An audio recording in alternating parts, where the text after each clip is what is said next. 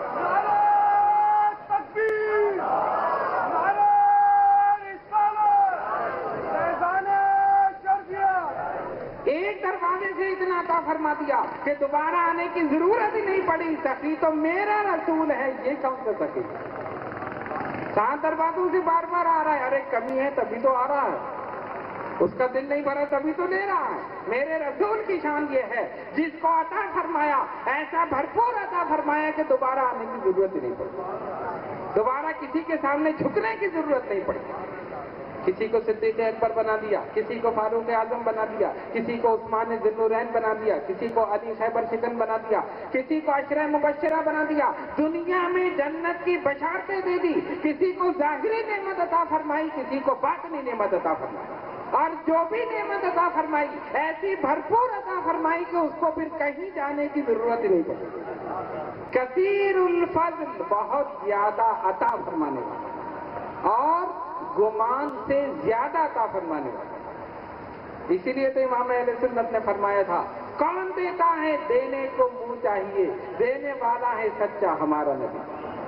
ہمارا نبی سب کو دینے والا ہے، حقیقت یہی ہے۔ مانگنے والا ہونا چاہیے، محبت ہونی چاہیے، عقیدت ہونی چاہیے، اور رسول کی ذات پر یقین ہونا چاہیے۔ خدا کی قسم آج بھی نعمتیں عطا فرما رہے ہیں اور قیامت تک عطا فرماتے رہے، ظاہری یا باطنی نعمتیں میرے رسول عطا فرما۔ تو کثیر الفضل کیا معنی؟ بہت زیادہ عطا فرمانے والا، گمان سے زیادہ عطا فرمانے والا۔ کتنے معنی ہوئے؟ 2 معنی ہوئے نا۔ ابھی بھی لوگ سو رہے ہیں، کیا سمجھ نہیں آیا؟ چلو خیر، 12 جو جاگ رہے ہیں وہ تو سن ہی رہے ہیں۔ کثیر الخیر، کثیر الفضل، اب کون سا رہ گیا؟ کثیر العفو۔ تیسرا معنی، اس کے معنی ہے بہت زیادہ معاف فرمانے والا، بہت زیادہ درگزر کرنے والا۔ اور یہ حقیقت ہے، میرے آقا صلی اللہ علیہ وسلم کی شان یہ ہے، سرکار جس نے بھی کوئی غلطی کر دی، معافی مانگ لی، میرے رسول نے اسی وقت معاف فرمایا۔ کثیر العفو، بہت زیادہ معاف فرمانے والا۔ ہماری کیفیت کیا ہے؟ کوئی گالی دے دے ہم اس سے بڑھ کر دیں، کوئی پتھر مارے تو ہم سوچتے ہیں اس کو بڑا پتھر مارے یا اس کو ختم ہی کر دیں، یہ کہتے تھے نا، غصہ آ جاتا، ارے اس کی ضرورت مجھے مار دیا اس نے، میں اس کو ختم کر کے رکھ دوں، اس کی ایسی کی تیسی کر۔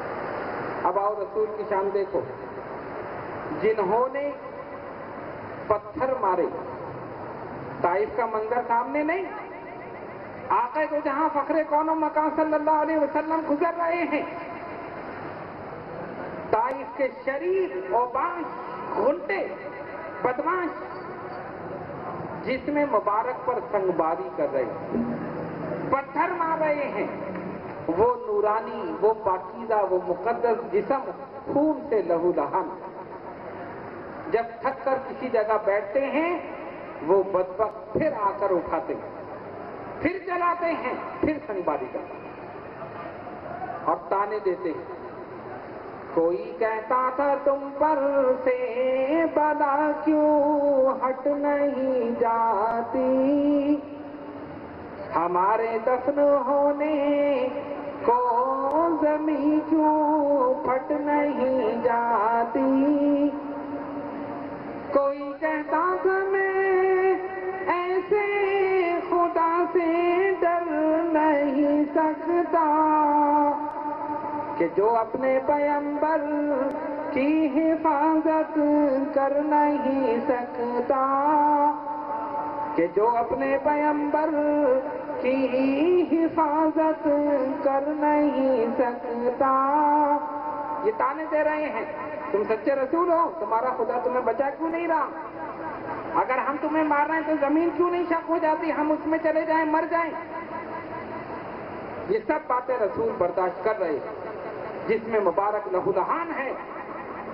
سرکار نے چہرے انور آسمان کی طرف اٹھایا، دیکھا حضرت جبریل علیہ السلام تشریف لا رہے ہیں۔ یا رسول اللہ صلی اللہ علیہ وسلم، اللہ رب العالمین جل جلالہ عما نوالہ ارشاد فرما رہا ہے، اے محبوب، یہ آپ پر ظلم و ستم کرنے والے، یہ مبارک جسم پر سنگباری کرنے والے، یہ مقدس جسم کو خون میں نہلانے والے، لہو لہان کرنے والے، اے رسول اگر آپ حکم دیں یہ دونوں پہاڑ جس کے بیچ میں یہ بس رہے ہیں، ہم ان کو اس طرح ملا دیں اور چکی کے دو پارٹوں کی طرح چلا دیں تاکہ آپ پر سنگباری کرنے والے اس میں پس جائیں، ختم ہو جائیں۔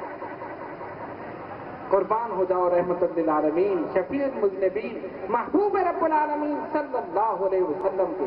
سرکار نے دیکھا اگر میں نے چشم ابرو کا اشارہ کیا یہ سب کے سب فنا ہو جائیں، یہ سب کے سب ختم ہو جائیں۔ نہیں، اس خون میں نہائے ہونے کے باوجود مقدس رحمتوں والے ہاتھ دعا کے لیے بلند کرتے ہیں۔ جناب رحمت للعالمین نے سن کے فرمایا کہ میں اس دہر میں قہر و غضب بن کر نہیں آیا، کہ میں اس دہر میں قہر و غضب بن کر نہیں آیا۔ اللہم اہد قومی فإنہم لا یعلمون، مولا میری قوم کو معاف فرما دے، اس نے مجھے پہچانا نہیں، اگر مجھے پہچان دیتے تو یہ حرکت نہ کرتے، ان کو معاف کر دے، معاف عذاب نازل کر، میں تو رحمت للعالمین ہوں، میں تو شفیع المذنبین ہوں، میں تو محبوب رب العالمین ہوں، معاف فرما دے، یہ مجھے پہچانے نہیں۔ اور سرکار نے فرمایا میں ان کی آئندہ نسلوں کو دیکھ رہا ہوں، اگر یہ مسلمان نہیں ہوں گے ان کی نسلیں مسلمان ہوں گی، وہ دین اسلام کے مبلغ بنیں گے، دین اسلام کے مجاہد بنیں گے اور آگے جا کے تبلیغ کریں گے۔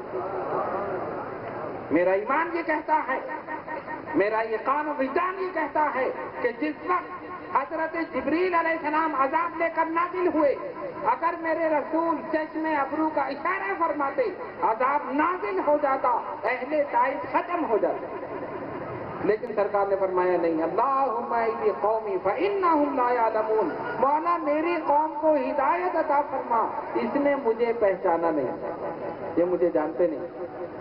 اس کیفیت میں بھی عذاب کو ٹال دیا، رحمتوں والے ہاتھ اٹھا کر دعا فرما۔ کثیر العفو، بہت زیادہ معاف فرمانے والا، حقیقت ہے حضور علیہ السلام بہت زیادہ معاف فرمانے والا۔ بس میں اب اپنی گفتگو کے اختتام پہ جا رہا ہوں، اس لیے کہ کافی لوگوں کو نیند آ رہی، اور بہرحال لوگ بیچارے جب میں کہتا ہوں تو آنکھیں مسل کے پھر دوبارہ آنکھیں پھاڑ کے دیکھتے ہیں، لیکن پھر سو جاتے ہیں۔ خیر کیا کریں، اٹھ بھی نہیں سکتے، اٹھنا بھی مشکل ہے، اٹھ کے جائیں گے تو کہیں گے دیکھو یہ اٹھ کے جا رہے ہیں۔ اس لیے خیر آپ فکر نہیں کریں، میں بس 5-10 منٹ میں اپنی گفتگو ختم کروں، اس کو ذرا سا پورا کر لوں مضمون کو۔ کثیر العفو، بہت زیادہ معاف فرمانے۔ اب حضور کی شان دیکھیے، صحابہ کا بھی عجیب ایمان، محبت کی عجیب کیفیت، ایمان کتنا پاکیزہ، کتنا مستحکم، کتنا مضبوط۔ حضور پرنور علیہ السلام نماز کے لیے صفیں درست کروا رہے ہیں۔ نماز کے لیے صفیں درست ہوتی ہیں نا، ہوتی ہیں نا، پڑھتے ہیں نا نماز، ہاں چلو نماز تو پڑھو، صفیں درست کرائی جاتی ہیں۔ سرکار دو عالم علیہ السلام کے ہاتھ میں ایک چھوٹی سی لکڑی، اور جو صحابی تھوڑا سا آگے ہوتا حضور اس کے سینے پر لکڑی رکھ کے آہستہ سے دباتے، فرماتے اس طرح برابر ہو جاؤ۔ برابر سے کیا مطلب؟ ایک لائن میں ہو جاؤ، آگے پیچھے نہ ہو۔ ایک صحابی جن کا نام تھا سواد، انہوں نے کیا کیا، جان بوجھ کر آگے سینہ نکال کے کھڑے ہو، آگے بڑھ کے یعنی لائن سے آگے. اب سرکار صفے درست کرتے کرتے کرتے جب وہاں پہنچے سرکار نے وہی چھوٹی سی لکڑی سینے پر رکھی, تھوڑی سی دبائی, فرمایا استوے یا سواد. کیا فرمایا؟ استوے یا سواد. اے سواد برابر ہو جاؤ, برابر ہو جاؤ. یہ فوراً کھڑے ہو گئے. یا رسول اللہ صلی اللہ علیہ وسلم, آپ نے مجھے یہ لکڑی چبائی, مجھے تکلیف پہنچی, میں اس کا بدلہ لوں گا. صحابہ حیران, ارے اس کو کیا ہو گیا؟ آقا دو جہاں, شہنشاہ کون و مکان, باعث تخلیق انتجا صلی اللہ علیہ وسلم, ان سے بدلا. اور سرکار کی مہربانی دیکھیے, حضور کا کرم دیکھیے, قربان جائیے ان کے قدموں پر. اسی وقت لکڑی دے دی, کہاں بدلہ لے لو. ہم کر سکتے ہیں؟ نہیں کر سکتے. صحیح کہا, بالکل. لکڑی دے دی. اچھا اب انہوں نے کیا کہا؟ حضرت فاروق اعظم رضی اللہ تعالیٰ عنہ غصے میں آ گئے, یہ کیا کہہ رہا ہے, سرکار سے بدلہ لے گا. اور انہوں نے کیا کہا؟ انہوں نے کہا نہیں اے اللہ کے نبی علیہ الصلوۃ والسلام, اس طرح نہیں, اپنے جسم مبارک سے کپڑا ہٹائیے. جب آپ نے لکڑی لگائی تھی تو میرے جسم پہ بھی کپڑا نہیں تھا, میں پوری طرح بدلہ لوں گا. اور سرکار کی شان رحمت دیکھیے, اپنے سینے مبارک سے کپڑا بھی ہٹا دیا, آؤ بدلہ دے. صحابہ حیران ہیں, پریشان ہیں, ارے یہ سواد کو کیا ہو گیا ہے؟ اللہ کے حبیب علیہ الصلوۃ والسلام سے اس انداز میں گفتگو کر رہا ہے, بدلہ لے رہا ہے. صحابہ لیکن رسول اللہ صلی اللہ علیہ وسلم کے ادب, احترام, رعب, جلال کی وجہ سے خاموش ہیں. پوری جماعت صحابہ پر سناٹا طاری ہے, لیکن دیکھنے والوں نے دیکھا کہ وہ عاشق رسول آگے بڑھتا ہے. جب دیکھا کہ سرکار نے جسم مبارک سے کپڑا ہٹا دیا, لکڑی کو پھینک دیا, دیوانہ وار حضور کے لپٹ گئے, سینہ اقدس کو چوم لیا, جسم مبارک کو چوم لیا, اور اس کے بعد دونوں ہاتھ جوڑ کے حضور کے قدموں پہ گر کر معافی مانگی. یا رسول اللہ مجھے معاف فرما دیجیے, مجھ سے غلطی ہوئی ہے, میں نے صرف اس وجہ سے یہ حرکت کی ہے کہ میں جانتا ہوں جو چیز جسم مبارک سے لگ جائے جہنم کی آگ اسے چھو نہیں سکتی. میں آپ کے جسم کو چومنا چاہتا ہوں, اس وجہ سے میں نے یہ حرکت کی. یا رسول اللہ معافی چاہتا ہوں, یا رسول اللہ معافی چاہتا ہوں. صحابی نے کہا اور آقا نے اسی وقت معاف فرمایا. کثیر العفو, بہت زیادہ معاف فرمایا. کتنے واقعات سنا دوں تو پوری رات گزر جائے. بس آ کے فتح مکہ کا واقعہ بیان کر کے پھر میں اپنی گفتگو کو ختم کروں. کثیر العفو, بہت زیادہ معاف فرمانے والا. نبی کریم علیہ الصلوۃ والسلام پر, صحابہ پر ظلم و ستم ہوتے رہے. کسی کو جلتی ہوئی ریت پر لٹایا گیا, کسی کو انگاروں پر لٹایا گیا, کسی کو لکڑیوں سے, پتھروں سے مارا گیا, کسی کو جسم کو لہو دہان کیا گیا. خود نبی کریم علیہ الصلوۃ والسلام پر نماز کی حالت میں اونٹ کی اوجڑی ڈالی گئی, غلاظت ڈالی گئی, راستوں میں کانٹے بچھائے گئے. ساری چیزیں سرکار برداشت کر رہے ہیں مگر بدلہ نہیں لے رہے. پھر ایک وقت آتا ہے جب اللہ کے حبیب علیہ الصلوۃ والسلام فاتحانہ شان سے شہر مکہ میں داخل ہو رہے ہیں. اللہ رب العالمین نے خوشخبری دے دی, اذا جاء نصر اللہ والفتح ورأیت الناس يدخلون فی دین اللہ افواجا. اے محبوب صلی اللہ علیہ وسلم, جب اللہ کی مدد اور فتح آئے گی تو آپ دیکھیں گے کہ لوگ فوج در فوج دین میں داخل ہوں گے, فوج در فوج دین میں داخل ہوں گے. دیکھنے والوں نے دیکھا اللہ کے حبیب علیہ الصلوۃ والسلام شہر مکہ میں داخل ہو رہے ہیں. اور آپ جانتے ہیں کہ جب کوئی کسی شہر کو فتح کرتا ہے اور فاتحانہ شان سے داخل ہوتا ہے تو وہ تو اکڑ جاتا ہے, وہ تو غرور تکبر کا پتلا بن جاتا ہے. میں اب فاتح ہوں, میرے پاس فوج ہے, طاقت ہے, زور ہے, ساری چیزیں میرے پاس ہیں. اس کی گردن غرور میں اکڑ جاتی ہے. قربان جائیے نبی پاک علیہ الصلوۃ والسلام کے فتح مکہ کے وقت اپنی اونٹنی پر سرکار سوار ہیں, گردن اٹھی ہوئی نہیں ہے, گردن مبارک جھکی ہوئی, اور اتنی جھکی ہوئی ہے کہ جیسا کہ لوگ دیکھیں گے سجدے کی حالت. اللہ کی حمد و ثنا بیان کر رہے ہیں. سب تعریف اس اللہ کے لیے ہے جس نے اپنے رسول کو غلبہ عطا فرمایا، جس نے مسلمانوں کو عزت عطا فرمائی، جس نے اسلام کو غلبہ عطا فرمایا ہے. اللہ کی حمد و ثنا کرتے ہوئے شہر مکہ میں داخل ہوئے اور صحابہ کا جوش ولولہ نعرے تکبیر اس زور سے بلند کرتے ہیں کہ شہر مکہ کی فضائیں اور پہاڑیاں اللہ اکبر کی صداؤں سے گونجنے لگتی ہیں. ادھر تو یہ کیفیت ہے اور ادھر وہ کافر جنہوں نے ظلم و ستم کیا تھا، جنہوں نے راہ میں کانٹے بچھائے تھے، جنہوں نے سنگباری کی تھی، جنہوں نے نماز پڑھتے میں غلاظت جس میں مبارک پر ڈالی تھی، جنہوں نے صحابہ کو بے درے قتل کیا تھا، ڈر رہے اپنے گھروں میں چھپے ہوئے ہیں، آپس میں گفتگو کرتے ہیں. اب دیکھو کیا ہوگا. اب محمد صلی اللہ علیہ وسلم پوری طاقت کے ساتھ شہر میں داخل ہو رہے ہیں. ان کے ساتھ افرادی قوت بھی ہے، ان کے ساتھ اسلحہ بھی ہے، ان کے ساتھ ساری چیزیں. دیکھو کیا ہوگا. کوئی کہتا ہے میں نے تو راہ میں کانٹے بچھائے تھے، کوئی کہتا ہے میں نے سنگباری کی تھی، کوئی کہتا ہے میں نے یہ بےہودہ کلمات کہے تھے. ڈر رہے ہیں، کانپ رہے ہیں. قربان جائیے اس رحمت للعالمین شفیع المذنبین محبوب رب العالمین صلی اللہ علیہ وسلم کے جب شہر مکہ میں داخل ہوئے اور وہ سارے کے سارے ظلم و ستم کرنے والے آپ کے سامنے سر جھکائے کھڑے ہیں. سرکار ایک سوال ان سے کرتے ہیں، بتاؤ آج مجھ سے تم کس سلوک کی توقع کرتے ہو؟ میں کیا کروں گا تمہارے ساتھ؟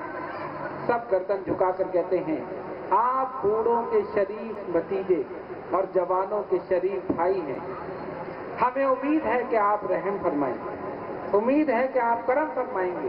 رحمت للعالمین کی زبان مبارک سے جملہ نکلتا ہے لا تثرب علیکم اليوم، آج کے دن کسی پر کوئی ملامت نہیں ہے، تم سب آزاد ہو، میں نے سب کو معاف کر دیا. کسی کو قتل نہیں کیا جائے گا، کسی سے بدلہ نہیں لیا جائے گا، کسی کے گھر کو نہیں لوٹا جائے گا، کسی کو قتل نہیں کیا جائے گا.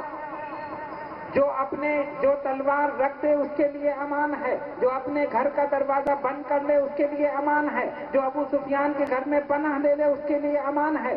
امان امان کی ایسی صدا بلند کی کہ جتنے بھی وہاں کھڑے تھے سب پکار اٹھے اشہد ان لا الہ الا اللہ وحدہ لا شریک لہ واشہد ان محمد عبدہ ورسولہ. سب کے سب کلمہ پڑھ کر مسلمان ہیں. یہ ہے کثیر العفو، بہت زیادہ معاف فرمانے والا. وہ شخص جس کا نام وحشی تھا اور جس نے آپ کے چچا حضرت حمزہ رضی اللہ تعالیٰ عنہ کو شہید کیا، ان کا سینہ چاک کیا، ان کے کلیجے کو نکال کر ہندا کو دیا اور ہندا نے چبانا چاہا مگر وہ چبا نہ سکی اور اس نے تھوک دیا. ان کے کان ناک کو کاٹا گیا، لاش مبارک کو مسلح کیا گیا. اور جب حضرت امیر حمزہ رضی اللہ تعالیٰ عنہ کی مقدس مبارک لاش حضور پر نور علیہ الصلوۃ والسلام نے دیکھی، آپ کی مبارک آنکھوں سے آنسو جاری ہو. وہ چچا جو رحم فرمانے والے تھے، محبت کرنے والے تھے، ہر ایک سے حضور کے لیے لڑ جانے والے تھے، ہر باطل قوت سے ٹکرا جانے والے تھے، جب اس بے دردی کے ساتھ ان کے شہادت گاہ پر ان کی لاش کو دیکھا، رحمت للعالمین کی مقدس آنکھوں سے آنسو جاری ہو گئے. یہ پتا تھا کہ کس نے ان کے ساتھ یہ کیا. وہ شخص جس کا نام وحشی تھا وہ وہاں سے بھاگ گیا، چھپتا پھرا. پھر کچھ عرصے کے بعد جب مدینہ طیبہ حاضر ہوا، سرکار دو عالم علیہ الصلوۃ والسلام کے سامنے پیش ہوا. سرکار جانتے ہیں کہ اس نے میرے چچا کو قتل کیا، شہید کیا. حضور جانتے ہیں اس نے سینہ چاک کیا، حضور جانتے ہیں اس نے کلیجہ نکالا ہے، حضور جانتے ہیں اس نے کان ناک وغیرہ سب کاٹا ہے، لاش کو بے دردی کے ساتھ مسلح کیا ہے. وہ شخص جب آتا ہے، اب دیکھو رحمت للعالمین کا صبر، حضور کا حلم، حضور کی بردباری، حضور کی کرم نوازی اور حضور کی رحمت للعالمین اسلام کی دعوت دیتے ہیں. وہ وحشی کہتا ہے یا رسول اللہ صلی اللہ علیہ وسلم، اگر میں اسلام قبول کر لوں تو میرے پہلے گناہ معاف ہو جائیں گے؟ فرمایا ہو جائیں گے. پہلے گناہ معاف ہو جائیں گے؟ کہاں ہو جائیں گے؟ قیامت میں آپ کی شفاعت مجھے ملے گی، کہاں ملے گی؟ جنت ملے گی، کہاں ملے گی؟ جو کچھ مانگ رہا ہے رحمت للعالمین کا کرم دیکھو سب عطا فرماتے جا رہے ہیں. کتنے ناز اٹھا کر اس کو مسلمان کیا ہے. اور جب وہ یہ سب کچھ دیکھ لیتا ہے پکارتا ہے اشہد ان لا الہ الا اللہ وحدہ لا شریک لہ واشہد ان محمد عبدہ ورسولہ، کلمہ پڑھ کے دار اسلام میں داخل ہو۔ صرف ایک لفظ حضور نے فرمایا، یہ ساری چیزیں، ساری خوشخبریاں اس کو دے دی، مغفرت کی بشارت بھی دے دی، جنت بھی دے دی، اسلام بھی قبول کروا لیا۔ آخر میں صرف ایک جملہ فرمایا، میرے سامنے نہ آیا کر، جب تو سامنے آتا ہے چچا کی لاش مجھے یاد آ جاتی، ان کی وہ مقدس لاش دیکھ کر مجھے پھر وہی منظر یاد ہے۔ کون ہوگا ایسا آقا؟ کہاں ہے ایسا آقا؟ وہ آقا اپنی صفات میں بے مثال ہے، وہ اپنے فضل و کمال، جاہ و جلال، حسن و جمال، جود و نوال، ہر چیز میں بے مثال ہے، اس لیے کہ میرے خدا نے جو کمال بھی میرے رسول کی ذات میں رکھا ہے وہ کمال خدا کی قسم اپنے کمال پر ہے، وہ کمال اپنے عروج پر ہے۔ تو کثیر الخیر ہو، کثیر الفضل ہو یا کثیر العفو ہو، یہ تینوں صفتیں رسول کی ذات میں اپنے کمال پر موجود ہیں۔ سب سے بہتر وہی ہے، سب سے زیادہ عطا فرمانے والے وہی ہیں، اور سب سے زیادہ معاف فرمانے والے بھی وہی ہیں۔ ہم خوش قسمت ہیں غلامان محمد مصطفیٰ صلی اللہ علیہ وسلم کہ ہم سرکار کی امت میں ہیں، ایسے نبی کی امت میں ہیں جو نبی سب سے بہتر ہے، جو نبی سب سے افضل ہے، جو سب سے برتر ہے، سب سے بالا ہے۔ اسی لیے ہم ان کی محفل سجائے بیٹھے ہیں اور ان کی بارگاہ میں عرض کر رہے ہیں، یا رسول اللہ صلی اللہ علیہ وسلم، جس طرح آپ نے پہلے عطا فرمایا اسی طرح اپنے شان کے مطابق ہمیں بھی عطا فرمایا۔ جس طرح آپ بہتر ہیں اور جس طرح آپ نے اپنا فضل و کمال اور جود و نوال، جاہ و جلال، حسن و جمال، یہ ساری صفتیں جو اللہ نے آپ کو عطا فرمائی، اے اللہ کے حبیب علیہ الصلوۃ والسلام، ہم نے آپ کی محفل سجا دی، اگر اس محفل میں کوئی غلطی ہو گئی ہو، آپ کثیر العفو ہیں، آپ اپنے کثیر العفو ہونے کی وجہ سے ہم گناہگاروں کو معاف کریں۔ انشاءاللہ یہ امید ہے کہ اللہ کے حبیب علیہ الصلوۃ والسلام اپنی بارگاہ میں منعقد کی گئی اس محفل کو ضرور قبول فرمائیں گے۔ وقت کافی ہو چکا، میں اسی پر اکتفا کرتا ہوں، اور آخر میں پھر حلقہ اشرفیہ لیاقت آباد اور خصوصاً ہمارے جناب شکیل اشرفی صاحب جنہوں نے بڑے خلوص اور محبت کے ساتھ اس محفل کو منعقد کیا، ان کو مبارکباد پیش کرتا ہوں، اور ان کے تمام معاونین کو اللہ تبارک و تعالیٰ ان کی عمر میں صحت و تندرستی کے ساتھ ان کی عمر میں برکت عطا فرمائے۔ ان کے وہ تمام معاونین حلقہ اشرفیہ لیاقت آباد کے اور اس کے علاوہ علاقے کے دیگر حضرات جنہوں نے اس محفل کے انعقاد میں دامیں، درہمیں، سخنیں، قدمیں جس طرح بھی حصہ لیا، اللہ رب العالمین انشاءاللہ سب پر رحمت نازل فرمائے گا، یہاں بھی کامیاب اور وہاں بھی کامیاب۔ وآخر دعوانا الحمدللہ رب العالمین۔